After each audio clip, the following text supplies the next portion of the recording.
It's a new year and a new chance for you to make a fresh start with your compliance. For the next 31 days on the FCPA Compliance Report, we're going to be bringing you a daily tip, strategy, or idea that you can use to improve your program.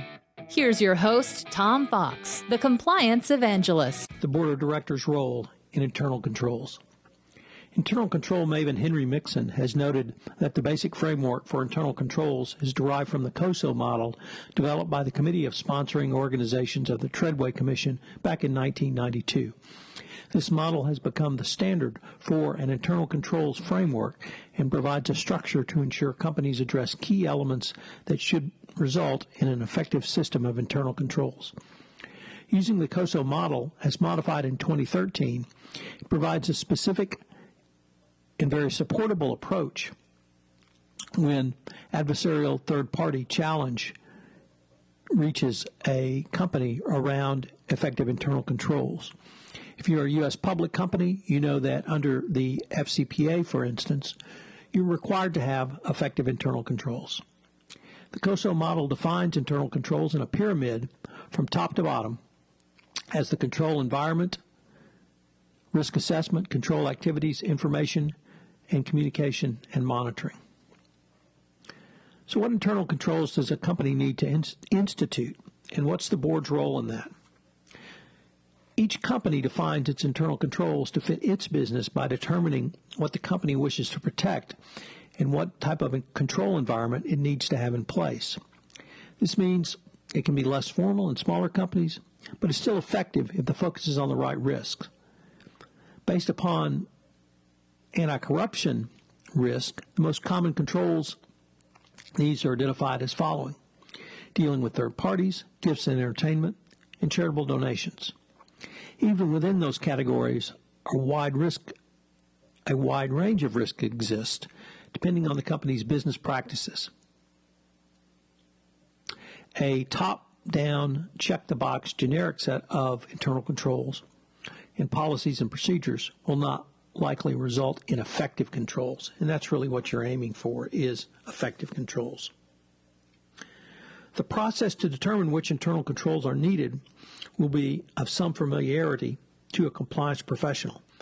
Of course, it starts with a risk assessment to establish which corporate policies are applicable, tailored to the company, and sufficiently specific. The risk assessment will also help to identify the types of transactions across the company which should be addressed. I mentioned gifts and entertainment, but also things like maintenance of bank accounts and movements of cash. Of course, dealing with third parties is always going to be critical in an anti-corruption compliance program. The next step is to prepare a set of documents which will define the control objectives to be in place for each transaction. For example, controls will be in place to ensure that no vendor has been added to the vendor master file until complete due diligence has been finished on the vendor, and the vendor has been approved in accordance with corporate policies. Thereafter, you will need to document how the controls will be performed and how they will be evidenced, and then incorporate the control procedures into an applicable work instruction and job description. I would caution that for each business location, you must determine the specific controls needed to accomplish each objective. In many companies, a disparity of operating practices and accounting systems will result in different controls being needed. I must emphasize that while this assignment may seem overwhelming, it can be done in reasonable stages pursuant to a specific implementation plan. In other words, it does not have to be done all at once for the entire company. So now I'd like to turn to specifically the board's role and break that down into 5 concepts. Once again, this will not be unfamiliar to the compliance practitioner, so you can utilize much of your prior work in other areas to think through how the board should look at these issues and what the board's role is. Number 1, risk assessment. A board should assess the compliance risks associated with its business.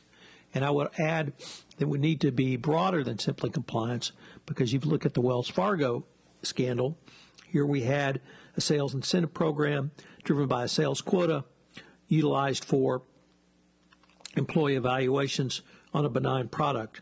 If you put those together, none would appear to have high risk, yet with the way it was run, it became a huge scandal and problem for Wells Fargo.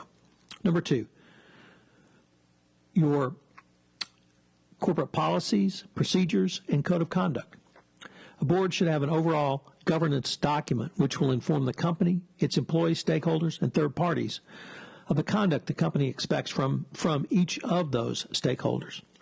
If the company is a global multinational, this document should be translated into relevant languages as appropriate throughout the organization. Number 3, implementing procedures. A board should determine if a company has written procedures in place that instruct employees, third parties, and other stakeholders on the details of how to comply with the company's policies and procedures. In other words, you've got to explain how you're going to implement this. Training.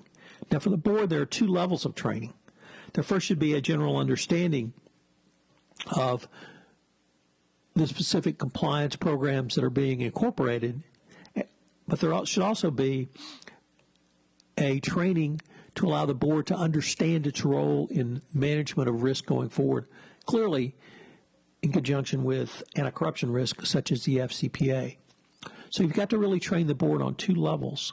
They need to know the specifics just as other senior management or high-risk individuals within your organization may need to know, but they need to also understand their obligations under an effective compliance program. And finally, step 5, monitor. A board should independently test, assess, and audit to determine if policies and procedures are a living and breathing program, not just a paper tiger. So you can see from these 5 steps, they are not going to be really anything new or different, yet this framework of these 5 steps, and once again I'm indebted to my colleague Henry Mixon for laying them out in this manner, gives you a way to think through the board's obligation, the board's role, and what you will have your board doing going forward. So what are the 3 key takeaways for today? Well, the first is maybe step back and ask, has your company implemented COSO 2013? If it has not done so, this is something I think you should really take a very strong look at. This is the standard that the Public Oversight Board, Public Accounting Oversight Board has talked about. And if you do not use COSO 2013 in your framework for internal controls, you're going to have a substitute system, and you're going to need to have an explanation of why that substitute system should be in place. So start with the first question, has your company implemented COSO 2013? Next question, what was your board's involvement? And by this I mean, did it even reach the level of the board? How involved was the board? Did the board compliance committee or audit committee, was it involved? Is there oversight on the implementation of your internal controls? And finally, once again, sticking with the basics, what's your documentation of all this? As you know, the 3 most important things in an anti-corruption compliance program are document, document, document.